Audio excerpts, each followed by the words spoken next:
வணக்கம் and welcome to restore Tamil. இன்றைக்கி நம்ம இந்த வீடியோவில் என்ன பார்க்க போகிறோம்னா வச்சுங்களேன், நம்ம யமாவோட எஃப்சி சீரீஸில் புதுசாக உங்களுக்கு ஹைப்ரிட்ன்ற ஒரு விஷயத்தை இன்க்ளூட் பண்ண போகிறாங்கன்றத நம்ம கொஞ்ச நாள் முன்னாடி பார்த்துருந்தோம். அது இப்போ நடந்தும் இருக்குது. ஆமாங்க, யமஹா அவங்களுடைய ஒரு புது, அது இல்லாமல் இந்தியாவோட ஃபஸ்ட்டு ஹைப்ரிட் மோட்டார் சைக்கிள்ன்றதை நம்மளுடைய இந்தியன் மார்க்கெட்டில் லான்ச் பண்ணியிருக்காங்க. அதோடைய ஸ்பெக் எப்படி இருக்குது, அது உண்மையில் அந்த ஒரு ஹைப்புக்கு வரத்தா, அந்த ஹைப்ரிட் சிஸ்டம் எந்த அளவுக்கு நம்ம இந்த பைக்கில் ஒரு சேஞ்சை கொடுக்க போகுதுன்றதை இன்றைக்கி நம்ம இந்த வீடியோவில் பார்ப்போம். பாய் நடிச்சு நெக்ஸ்ட் அந்த கலர் சப்ஸ்கிரைப் பண்ணேன் ஒரு செகண்ட்ஸ் பண்ணி ஒரு தட்டி விட்டிங்கன்னா இது மாதிரி சூப்பர் கம்ஃபர்டபுள் தமிழ் கண்டென்ட்ஸ் உங்களை தேடி வந்துக்கிட்டே இருக்கும். சரி வாங்க, இப்போ நம்ம அதிகமாக வீடியோக்குள்ளே போகலாம். சரி, ஃபர்ஸ்ட் விஷயம், இப்போ புதுசாக லான்ச் ஆகிருக்கு இந்த யமஹா எஃப்சிஎஸ் அந்த V4 ஹைப்ரிட் வெர்ஷனுடைய டிசைனில் உங்களுக்கு எந்த வித சேஞ்சஸ் கொடுத்துருக்காங்களான்னு கேட்டிங்கன்னா நத்திங். டிசைன் வைஸ் பொறுத்தளவுக்கு எந்த வித சேஞ்சஸும் கிடையாது. ஸ்ட்ரக்சர் அப்படியே முதர்னமாக தான் உங்களுக்கு இப்போயுமே மெயின்டைன் ஆகுது.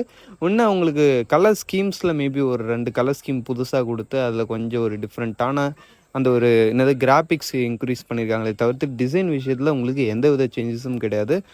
இந்த V4 இதுவும் உங்களுக்கு ஒரே மாதிரி தான் இருக்குது. சரி, ஃபீச்சர் செட்டப்பில் ஏதாவது ஒரு இம்ப்ரூவ்மெண்ட் கொடுத்துருக்காங்களான்னு கேட்டிங்கன்னா அந்த இடத்துல ஒரு நல்ல இம்ப்ரூவ்மெண்ட் இருக்குது. ஆமாங்க, இதில்னு பார்த்தோம்னா வச்சுங்களேன், உங்களுக்கு ஒரு ஃபுல்லி டிஜிட்டல் இன்ஸ்ட்ருமெண்ட் கிளாஸ், அதுவும் இப்போ மொதல் ஃபுல்லி டிஜிட்டல் தான், பட் அது நெகட்டிவ் டைப்பு. இப்போ உங்களுக்கு ஒரு இம்ப்ரூவ்டு 4.2 இன்ச்சஸ்க்கான ஒரு ஃபுல் டிஜிட்டல் இன்ஸ்ட்ருமெண்ட் கிளாஸு, அதில் மொபைல் ஃபோன் கனெக்டிவிட்டி, அதுவும் டர்ன் பை டர்ன் நேவிகேஷனாக கொடுக்குறாங்க. இந்த இன்ஸ்ட்ருமெண்ட் கிளஸ்டர் பார்க்க நல்லா இருந்தாலும் ஒரு சில ஃபீச்சர் லேக் ஃபீல் ஆச்சு.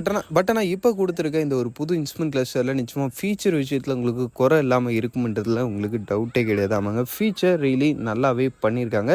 அதுக்கு அடுத்து நம்ம எல்லாரும் எதிர்பார்த்த அந்த ஒரு முக்கியமான விஷயம், அந்த ஒரு இன்ஜின் ஹைப்ரிட். ஆமாங்க, அது என்னங்க ஹைப்ரிட் இன்ஜின் உண்மையாலுமே நல்லா கொடுத்துருக்காங்களா, வேறு ஏதாவது என்ன விஷயங்கள் பெஸ்ட்டாக பண்ணியிருக்காங்கன்னு கேட்டிங்கன்னா இது வரைக்கும் அவங்க ஸ்கூட்டர்ஸில் பண்ண மாதிரி தான் இந்த இடத்துலையும் சேம் உங்களுக்கு எக்ஸாக்ட் பண்ணியிருக்காங்க. ஆமாங்க, ஸ்கூட்டர்ஸில் எப்படி நம்மளுக்கு செல்ஃப் மோட்டர் எடுத்துகிட்டு அந்த வெஹிக்கிளோடைய அந்த ஒரு ஸ்டார்டர் காயிலுக்கு ரிட்டன் கரண்ட் கொடுக்கறது மூலமாக அதை வச்சு நம்மளுக்கு வெஹிக்கிளை அந்த ஒரு பவர் ப்ரொடியூசிங் காயில் இருக்கும் எல்லா இன்ஜின்குள்ளேயும், அதை ரிட்டன் சுற்ற வச்சு அதை வச்சு அசிஸ்ட் பண்ணியோ வெஹிக்கிளை ஸ்டார்ட் பண்ணியோ இது பண்ணுவாங்க பார்த்தீங்களா, அதே மாதிரி தான். ஆமாம், இந்த வெஹிக்கிளையும் உங்களுக்கு செல்ஃப் மோட்டர் வராது. செல்ஃப் மோட்டருக்கு பதில் அந்த இன்ஜினுடைய காயில் மூலமாக தான் உங்களுக்கு இந்த வெஹிக்கிளோடைய அந்த ஒரு செல்ஃப்ன்றதும் ஒர்க் ஆகும்.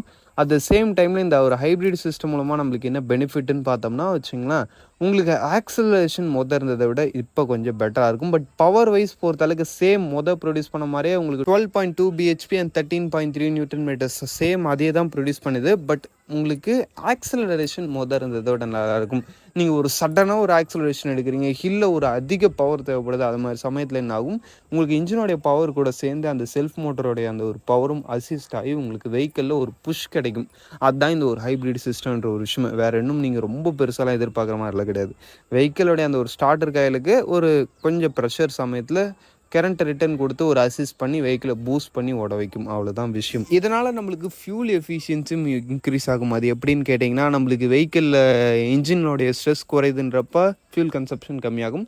ஃபியூல் கன்சப்ஷன் கம்மியானால் மைலேஜும் அதிகமாகும். இந்த ஒரு விஷயம் தான் கொடுத்துருக்காங்க. அது இல்லாமல் இந்த ஒரு இப்போ ஸ்கூட்டர்ஸ்லாம் கொடுக்குறாங்க பார்த்தீங்களா, automatic start and stop system. நம்ம வெஹிக்கிள் அப்படியே ஓட்டிகிட்டே போயிட்டு நிறுத்தன்னா ஒரு 2 செகண்ட் 3 செகண்ட் மேலே ஐடியில் ஒரு 5 செகண்ட் மேலே ஐடியில் இருந்தால் வெஹிக்கிள் ஆட்டோமேட்டிக்காக ஆஃப் ஆகிடும்.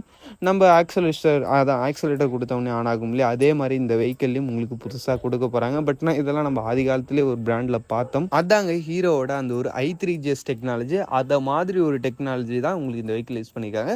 இன்னும் வெஹிக்கிளில் கொஞ்சம் லோடு விழும்போது அது சின்ன ஒரு அசிஸ்ட் கொடுக்கும். அவ்வளோதான் விஷயம். இதை மாதிரி ஒரு நல்ல அப்டேட்டே பண்ணியிருக்காங்க. பட் ரொம்பலாம் அந்த ஒரு ஹைப்ரிட்னு ஓவர் ஹைப் பண்ணுற அளவுக்குலாம் ஒர்த்து கிடையாது. ஓகேவான ஒரு அப்டேட்டு. இன்ஸ்ட்ருமெண்ட் கிளஸ்டர் நல்லா கொடுத்துருக்காங்க, அதில் பிரச்சனை கிடையாது. இதுக்கு நிச்சயமாக ஒரு ப்ரைஸ் ஹைக்கும் கொடுப்பாங்க. அந்த ஒரு ப்ரைஸ் ஹைக்கை பார்த்த பிறகு தான் நிச்சயமாக தோணும், இதுக்கு நம்ம எம்டி போகலாமா இல்லை இந்த வெஹிக்கிள் எடுக்கலாமான்றது. அந்த ப்ரைஸிங் இன்னும் கூடிய சீக்கிரத்தில் வெளியாகிடும். அந்த விஷயத்தையும் நான் உங்களை ஷேர் பண்ணிக்கிறேன். இப்போதைக்கு தேங்க்யூ ஃபார் வாட்சிங். Bye, see you, see you later.